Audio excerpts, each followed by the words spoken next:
eh, ada tulisan atau artikel Kepala Staf Kepresidenan Muhammad Qodari mengusulkan Wapres Gibran menjadi pahlawan nasional.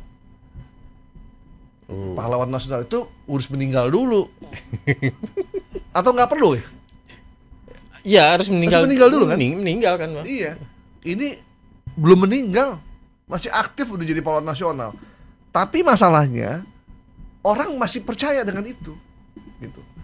Walaupun agak nanggung, mendingan Jokowi sekalian yang udah tidak menjabat. Mungkin orang masih agak maklum. Tapi kalau Gibran tuh masih menjabat. Ini ada di Facebook juga nih. Bentar. Jadi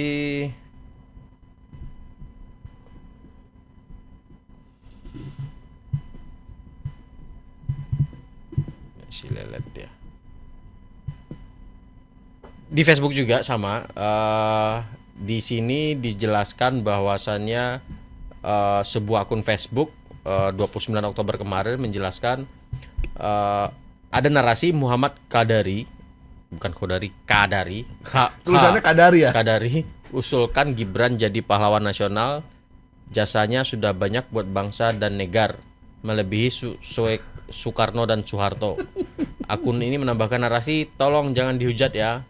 Lalu benarkah postingan artikel kepala staf ini terkait ini? Ini polanya sama, pakai screenshot dan ada foto Gibran di situ yang menyebutkan bahwasannya dia akan dijadikan pahlawan oleh Qodari. Nah, aku coba ngecek ya Bang ya di narasi di media-media yang bekerja secara jurnalistik ini tidak menemukan informasi ini. Ya.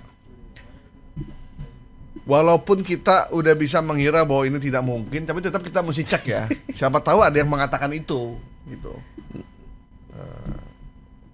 Tapi fotonya itu benar. Penulisnya itu benar, Nur Habibi. Kalau kelihatan belakang ini ya. Ya. Ini medianya apa nih? Sindonews. Sindonews ya? Iya. Parah nih. Kok Sindonews yang parah? Videonya sendiri. Bukan, maksudnya hoaxnya parah gitu.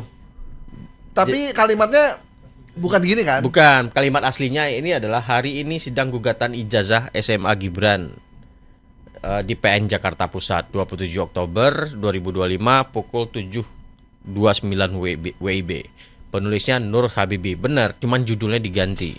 Tanggalnya benar? Sama semua Bang. Oke. Masih baru berarti ya? Ya. Ya. Ini di Facebook ya tadi? Di Facebook. Jadi beredaran screenshotnya ini. Jadi screenshotnya beredar di beberapa platform ya, terutama di Facebook. Berarti nyari duit juga nih ya? Ya, bisa jadi. Ya. Bisa jadi cari duit. Bisa jadi ini adalah afiliasi politiknya si penulis. Oke. Si penyebar. Si penyebar ya. Ya, karena merasa wah, bisa jadi dia sebagai hatersnya Gibran, biar sekalian lah. Dan dia menilai misalkan sekarang lagi heboh soal pahlawan Soeharto kan. Ya. Dia numpang di isu itu juga. Isu itu ya. Karena bisa jadi keyword pahlawan itu lagi dicari di media sosial. Ya.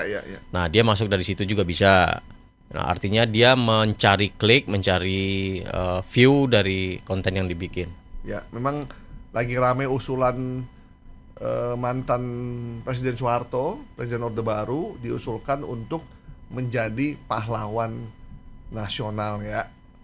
Tinggal kita cek syarat-syarat seseorang jadi pahlawan nasional itu apa aja. Memang setiap presiden kita itu pasti punya andil ya dalam pembangunan ini. Kebaikan ada, keburukannya juga ada gitu. Kegagalan ada, keberhasilan juga ada. Jadi tinggal definisi dari pahlawan nasional itu aja untuk diangkat kembali kira-kira layak atau tidak gitu ya. Tapi kita tidak lagi membahas Pak Harto ya. Kita lagi membahas soal informasi yang beredar bahwa Gibran digelari pahlawan nasional. Dan setelah tadi dibang oleh Bang Asnil, tidak ada satupun statement dari siapapun termasuk Muhammad Qodari yang mengatakan bahwa Gibran layak untuk dikasih gelar pahlawan nasional. Ya. Kecuali yang Soeharto ya. Ya, kalau Soeharto itu memang udah disampaikan sudah ya. diusulkan. Dan itu fakta. Nah, itu Ada yang fakta. mengusulkan. Kalau- Kalau ini belum ada. Kalau Pak Harto diusulkan itu ada, bahkan lagi dibahas ya di Kementerian Kebudayaan ya. Yes. Kemudian Kebudayaan dipimpin oleh salah satu saudaranya Bang Asnil juga tuh. Fadlizon. Fadli Zon. Oke, informasi bahwa Kepala Staf Kepresidenan Ketua KSP Muhammad Kodari mengusulkan Wapres Gibran jadi pahlawan nasional, kita nyatakan hoax. Oke, yang diusulkan, yang mengatakan itu baru Pak Harto, Presiden Soeharto yang diusulkan untuk menjadi pahlawan nasional. Itu tapi masih dalam proses. Apa hasilnya? Itu memang masih jadi pro kontra. Jadi tapi kita lihat aja seperti apa hasil keputusannya nanti. Apakah Anda boleh berpendapat setuju, Anda boleh berpendapat tidak dengan alasan dan background masing-masing, dipersilakan. Selanjutnya ada informasi bahwa Tentara Nasional Republik Indonesia TNI melumpuhkan 7 pos militer Israel di jalur Gaza. Pertanyaan kita, memang TNI kita udah sampai Gaza nih? Kan waktu itu memang Pak Prabowo kan setuju kan untuk mengirimkan pasukan perdamaian ya, Yes. untuk mengawal perdamaian di Gaza. Kita dengerin kali ya, Dengerin. karena ini salah satu hoax yang menurutku dikerjakan dengan rapi ya. Serius ya? Rapi ya, bukan serius ya. Rapi Kalau lah ya. Rapi. Di Jadi, Facebook juga. TikTok, Di Facebook TikTok, ada Facebook juga, ada. di Instagram juga ada. Oke, kita dengerin yuk. Terhadap pos-pos pertahanan milik Israel Defense Forces (IDF) di sepanjang perbatasan timur dan utara Gaza. Operasi yang diberi sandi Garuda Merdeka itu berhasil mengejutkan pihak Israel setelah TNI secara sistematis merebut satu persatu pos militer Israel dan menangkap para perwira yang memimpin operasi militer brutal di kawasan tersebut. Pada pukul 00.30 waktu Gaza, deru suara drone pengintai TNI mulai membelah langit gelap Gaza. Memang ini AI suaranya ya. AI ya. Ya, AI. Tapi AI-nya bagus loh, Nil. Karena Iya. dia ada jedanya. Iya, ada jeda. Memang TI udah makin canggih kesini ya. udah bagus banget. Dan dia itu bisa menyambungkan video, scene di video dengan teks yang dia sampaikan. Ih.